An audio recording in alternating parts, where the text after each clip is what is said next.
folks, thanks for tuning in for another Cruise with Smooth. I appreciate you. Hope y'all doing okay today.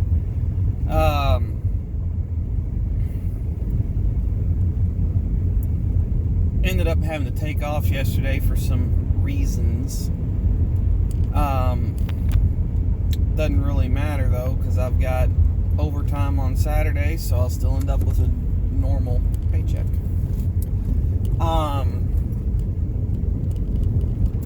Before we get into the topic today, don't forget to like, share, comment, subscribe, hit the notification bell if you like what you see going on.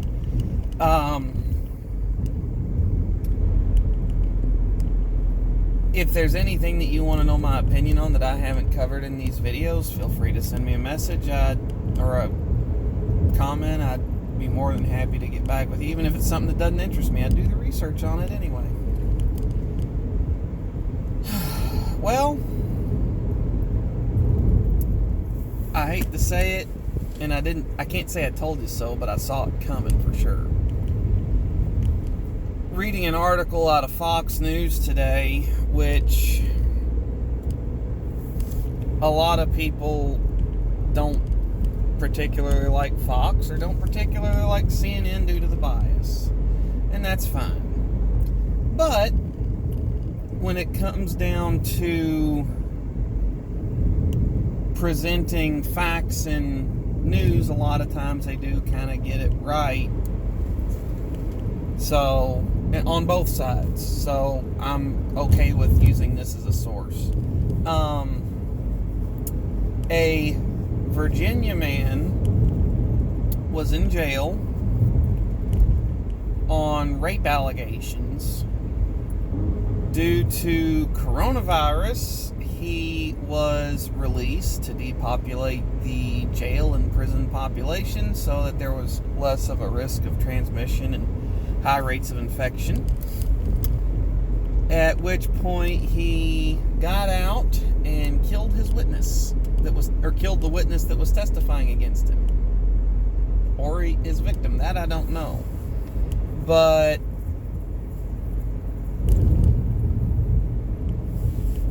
who didn't see that coming? You know, my opinion, I can understand wanting to keep this stuff out of prisons and jails because you run the definitive risk there of it spreading very rapidly and being uncontrollable by the medical staff. So I do see the logic in keeping it out of the jails. But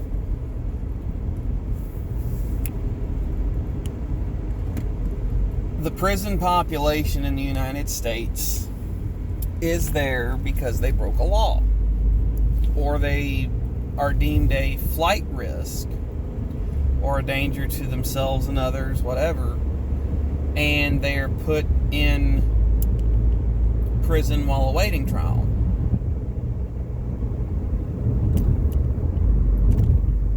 So the thing that I gotta admit, like I can even see a way where prisons and jails and whatnot could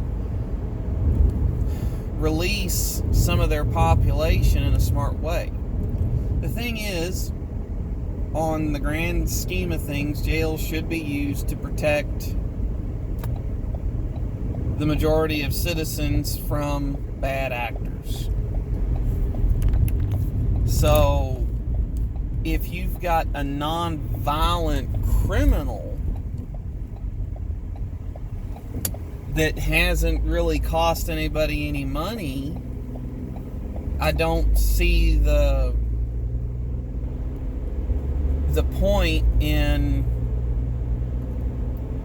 keeping them in jail. Now, if in their state a jail sentence is a mandatory part of the punishment for whatever they did, I can understand that. But I don't see the logic in keeping nonviolent people in, or people that don't put others at risk. As an example, Rayshard Brooks, I believe he was in for DUI charges, and he got released and got a DUI, or was gonna get a DUI, gonna get rearrested, and everyone knows what happened after that. Well, I think that there are some people that are raging alcoholics when they're home. They wake up with a hangover, they sober up, they go to work. They don't touch the stuff. In my opinion, you take someone that, might have had a public intoxication, that guy might be able to get out, whereas the DUI guy doesn't. Or armed robbery guy doesn't, but drug possession guy does. So long as there's no violence or gang-related activities associated with what he did.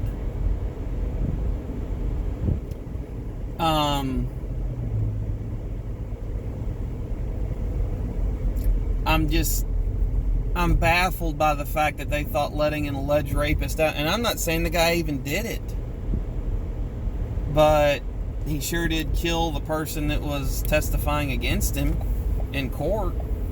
Whether he did it or not, now he's facing murder, and likely murder 1. So I think that when it comes to coronavirus,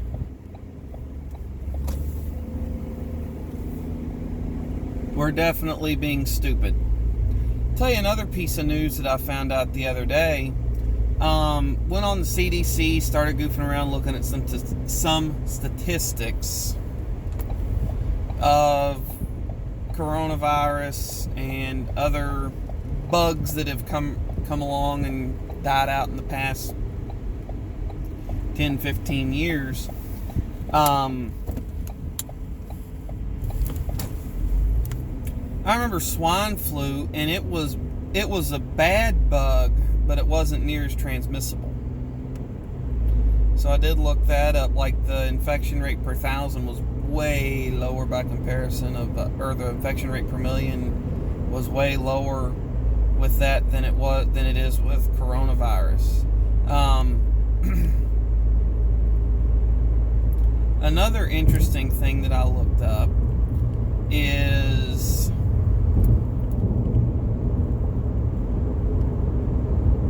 the mortality rate of coronavirus among identified cases, which,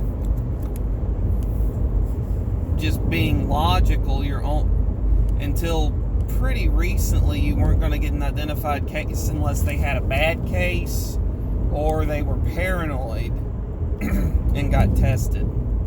I still haven't been tested.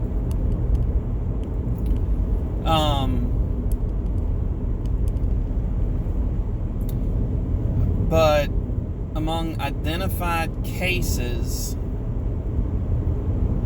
the disease in the United States has a 3% mortality rate. Now, that's factoring in a lot of really poor management on the northeastern seaboard in New York and I believe New Jersey, where nursing home residents were allowed to go that were coronavirus positive, confirmed, were mandated to go back into their nursing homes. And in states like that, nursing home residents made up a very high percentage of case death, and on top of that, they make up a high percentage of the daily death toll anyway without coronavirus. On a given day, there's going to be so many people that die. Nursing home residents make up the highest percentage by demographic. Anyway, the thing that I found interesting is the CDC using blood antibody tests have estimated that for every positive nasal swab that is conducted, there are 10 positive cases running around that are unidentified. either mistaken for another illness or allergies, or they're not even bad enough to notice. And I know people that have kind of had the spread of this disease. So I'm not downplaying it, but for every diagnosed by a nasal swab case, they're estimating 10 more infections running around that aren't that bad. So that puts the death rate at about 0.2, 0.3%. It's worse than the flu was last year, but it's a bad flu year. Now, there are other countervailing concerns with this virus.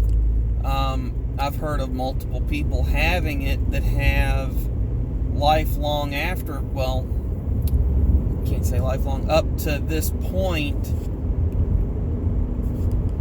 after their recovery,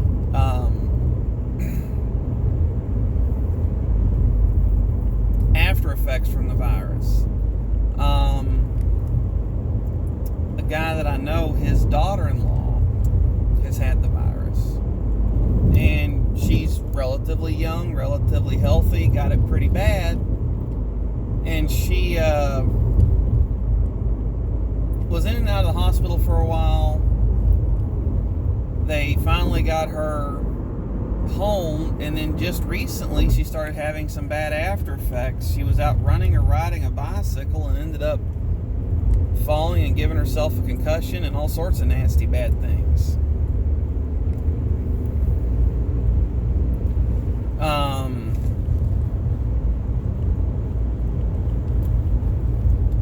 I've heard of other people that were like peak physical specimens that have had this, that